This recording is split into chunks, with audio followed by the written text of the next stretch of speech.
ढगाला लागली कळ, पाणी थेंब थेंब गळ. आहा, ढगाला लागली कळ. आहा आहा आहा. प्रधानजी, अहो काय आज चक्क डान्स करत आलाय दरबारात. दादांची गाणी म्हणायला लागलाय तुम्ही. आनंदात दिसताय खूपच. महाराज, अहो आनंद होणारच ना. काय पावसानं बॅटिंग केली जिकडं तिकडं. आहा, पाणीच पाणी. हो, आम्ही पण बघतोय ना टीव्हीवर बातम्या पावसाच्या.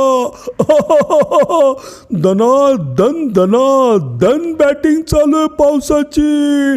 महाराज, बाकी ते जांभळाचं जे काही पोस्ट पडत होत्या का नाही, खोट्या ठरल्या बघा. जांभूळ पिकलंच नाही. पण पावसाचा ढोल मात्र जोरात वाजला. कसं माझ्या मनातलं बोललात प्रधानजी.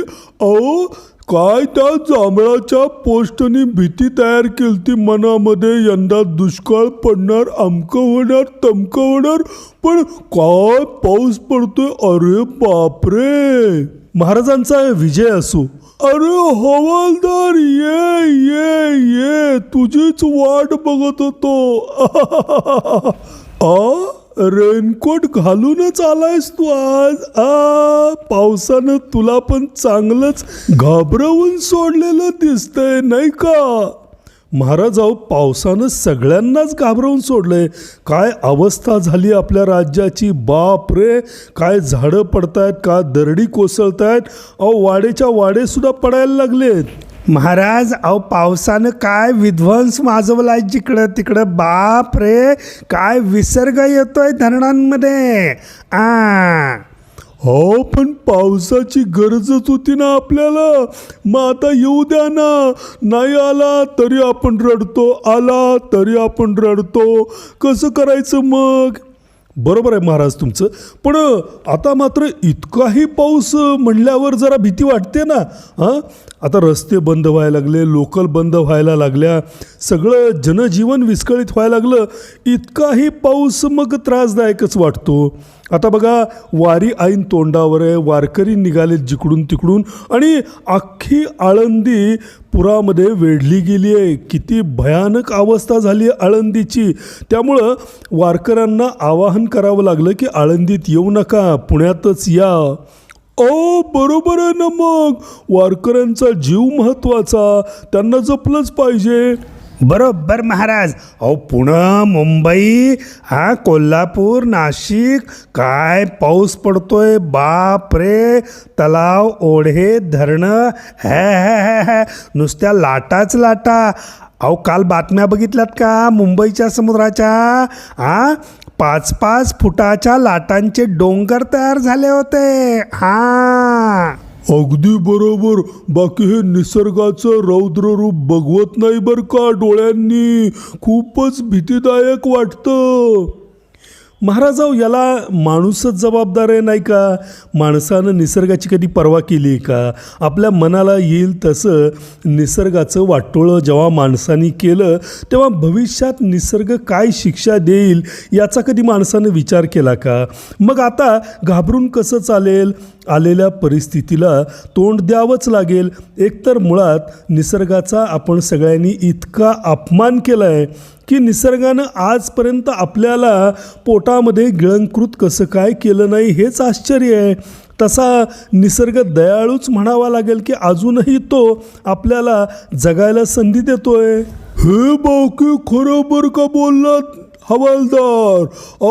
निसर्गाचा आपण काय विध्वंस करून टाकलाय. झाडं काय तोडलीत, सिमेंटची जंगलं काय उभी केलीत.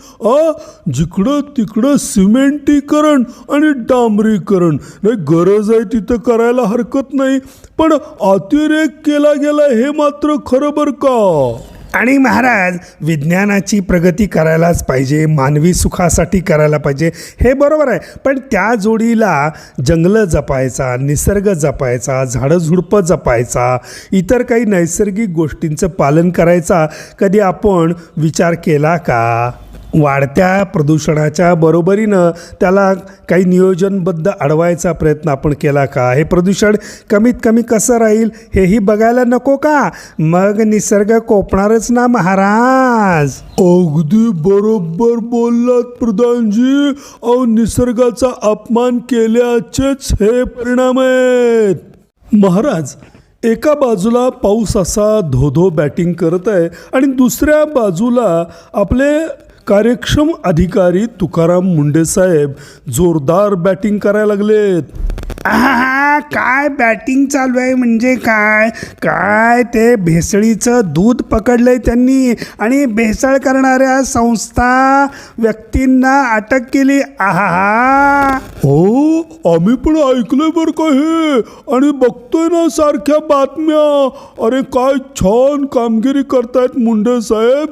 एक अधिकारी जर इतका बदल करू शकतो, चुकीच्या प्रवृत्तींना खीळ घालू शकतो, समाजाचं भलं करू शकतो, तर मग सगळ्याच किंवा अगदी 50% अधिकाऱ्यांनी जरी मनावर घेतलं तर देश किती स्वच्छ होईल, समाज किती स्वच्छ होईल, नाही का? महाराज, तेच तर दुखणं आहे ना.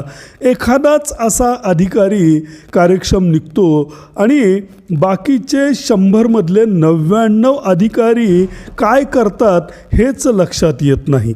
काही अगदी हाताच्या बोटावर मोजण्या इतपत अधिकारी चांगल्या पद्धतीनं कार्य करताना दिसतात. हे प्रमाण जितकं जास्त वाढेल तितक्या जास्त प्रमाणामध्ये समाजामध्ये सुधारणा होतील. समाजाच्या वाट्याला आनंदाचे, सुखाचे, समृद्धीचे, सुरक्षित असे दिवस येतील. अगदी बरोबर बर का. खरं म्हणजे आता जनता विचारायला लागली आहे की मुंडे साहेब जर एवढं काम करू शकतात, इतके घोटाळे भेसळ उघड करू शकतात, तर या आधीच्या अधिकाऱ्यांनी नक्की केलं काय? या सर्वांची चौकशी व्हायलाच हवी. मला तेच म्हणायचंय, यापूर्वीच्या अधिकाऱ्यांची चौकशी व्हायलाच हवी. नक्की त्यांनी काय केलं का? ते अधिकार पदावर असताना असे गैरकृत्य होत नव्हती, भेसळ होत नव्हती, असं म्हणायचंय का त्यांना? महाराज, अहो, हा संस्काराचा भाग आहे. एखाद्या अधिकाऱ्यावर जर घरापासूनच चांगले संस्कार झाले असतील, नीतिमत्ता त्यांना शिकवली गेली असेल, तर ते आपल्या कार्यक्षेत्रामध्ये त्या नीतिमत्तेनं, संस्कारानंच कार्यरत राहतात. बाकी मग जर संस्कारच चांगले नसतील तर चांगले अधिकारी कसे निर्माण होणार? केवळ पुस्तकी पाठांतरानं किंवा पुस्तकी घोकमपट्टीच्या परीक्षांमधून चांगले IAS IPS अधिकारी घडतील अशी अपेक्षा करणं चुकीचं आहे. घरापासूनचे संस्कार किंवा शैक्षणिक पाठ्यपुस्तकी अभ्यासक्रमामध्येही काही चांगल्या संस्कारांची भर घालण्याची शक्यता आता निर्माण झाली आहे. पण हे करणार कोण? आपल्याकडं फक्त घोकमपट्टीच्या अभ्यासाला महत्त्व आल्यामुळं जो काही अधिकाऱ्यांचा भरणा मोठ्या प्रमाणावरती होतो तो कार्यक्षम असेलच असं सांगता येत नाही. अगदी बरोबर बोललास हवालदार. अरे, हे संस्कार घरापासूनच मिळायला हवेत, तरच चांगले अधिकारी बनतील. केवळ पुस्तकी पाठांतराच्या परीक्षांमध्ये नंबर मिळाले म्हणजे सगळं काही मिळालं किंवा गुणवत्ता आली असं समजणं मूर्खपणाचं आहे.